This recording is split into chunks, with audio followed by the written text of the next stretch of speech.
to do a video tonight. I was asked by someone, how do you start trusting yourself and dating the right people, especially when you've got young kids? How do you make some good choices? Now, it's a really good question because the person you choose will have the biggest impact on your life for good or for bad. Now, I say this often, people can get in the habit of choosing relationships that don't work for them, that don't make them happy. They can be very addictive. It can be very sexy, trying to win someone's love over, someone that loves you but not quite enough. Yet it ultimately doesn't give you what you want. And you have to look and think, do you want to be in this place a year from now, 2 years from now, 5 years from now? So many people waste the best years of their lives on people that will never give them what they want. So it's a really good question. Your choice is everything. But I do find that when people have been hurt in love, whether they've been cheated on, whether someone's abandoned them and totally rejected them after a long-term marriage, that is devastating for most people. It is the person that you've trusted the most has hurt you in a way you never imagined they could. And like I say, it's probably one of the most devastating things that can ever happen to anyone. It is love trauma. It is a significant thing that's happened to you that makes it hard moving forward to trust someone again, to even trust yourself and to trust your judgment, because you thought that you trusted it, and look at where it's ended up. Like, you just wonder how the hell you got there. And it's one of the reasons why it's especially hard to find love the second time around. So one of the things that I spend a lot of time working with my clients with is to heal the pain of the past so they can let love in again, because otherwise that trauma will just block it out. How our brain works is it will do anything to keep us safe.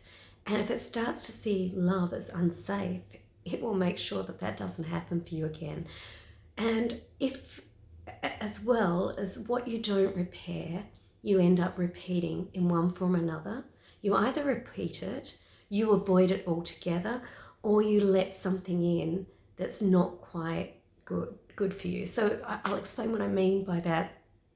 When people have been really hurt in love, they'll often allow themselves something, but it doesn't quite give them what they want. For example, you might choose someone that's not ready for a committed relationship, whether they're in a relationship with someone else or they're just not ready for the thing that you want.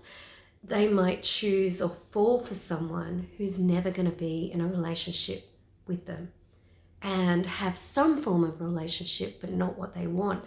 What that essentially is doing is saving them from being rejected. And it's kind of crazy because it's not, as much as they're not rejected, they're being hurt in another way. There's some form of agony in loving someone that doesn't want to give you what you want back. And it kind of builds on that love trauma of love not being safe. So it's important to stop that. Now, what will also happen is you can become hyper vigilant, looking for what's wrong. Now, the problem with when you look for what's wrong all the time, you're going to find something wrong. What we focus on, we tend to see more. That's exactly how our brain works. In fact, how our brain works, it's got the filtering system that you'll get billions of bits of information thrown at you every day, and it will only filter what it knows you're interested in, what it's relevant, and what you believe. That's why our beliefs are so important. And our beliefs aren't facts, they're just what we believe in that space. And often our beliefs are a lie, they're not reality anyway. And if you look at the word belief, it's even got the word lie in it. So it's really important to look at what you believe. If you think everyone's going to hurt you, you're liable to be focused on that so much that you're going to make it a reality. It's almost like a big magnet that whatever you believe, you draw more of that to yourself. It's a form of self-sabotage. So instead of focusing on what you don't want, it's really important to focus on what you want, the type of relationship you want, how happy you're going to be when you meet the person, imagining how they're going to treat you, how that's going to feel. Now, I know for some people that's a little bit of a stretch because they never received that and they don't even feel like love is safe for them. So I work with people to kind of look at that, because when you start to change that, you're going to attract someone very different into your life. The other thing, when you go with that very judgmental, seeing if people measure up into the dating space, what happens is, excuse me, people feel judged. People feel that they're not good enough, and it actually can put off people that might have been perfect for you. They won't go near you because they feel that. Or you can create self-fulfilling prophecies. You can give someone a hard time so much that you can make what you think a reality. So it all starts with you.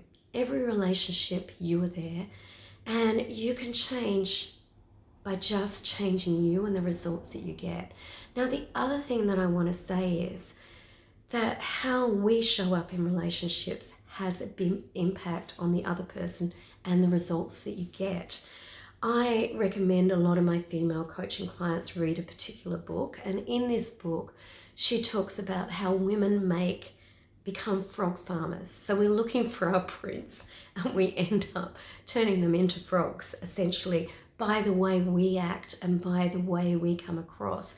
And I do work with women to get different results in that space, because like I said, the thing that's central in all our relationships is us, and especially when we've been hurt, what we might then create moving forward. So if you want to start choosing someone right for you, it all starts with you, okay?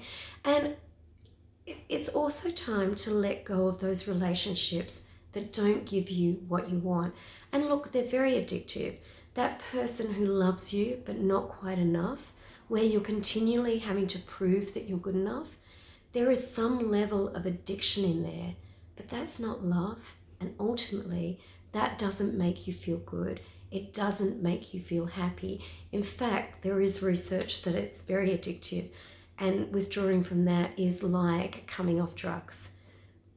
But it's not a healthy situation to be in. So getting back to the point, really is important to heal the pain of the past. Otherwise, love is just not going to be safe for you, and your brain will do anything to avoid it. It's really important to focus on what you want, not what you don't want. But until you heal some of that pain, that's really difficult to do, okay? And letting go of some of these relationships and some of these people that don't treat you how you should be treated. Like, people can only treat us how we let them treat us. But like I said, it can be a lot of self-sabotage that comes in to the dating space. And I find that when people come from this space, particularly women, is they'll either still end up choosing the guy that hurts them again, because that's what they're so focused on. They won't choose anyone, or they'll choose people who just don't give them what they want. In fact, it's very hard for them to see the person that will give them what you want. And it's why I'm so passionate about coaching, because it is possible to have the love you've always wanted. It is possible to have that relationship you've always wanted, but it does start with you. And you know, sometimes you might feel like you've just got to meet the right person, yet for a lot of people, they don't see the right person when this stuff is going on for them. Anyway, my name is Debbie Rivers. I'm a dating relationship coach, passionate about helping you get the results that you want. If you like this video, please hit on the red subscribe button, and I hope whatever you're doing, it manages to put a smile on your face. Take care, enjoy yourself. Bye.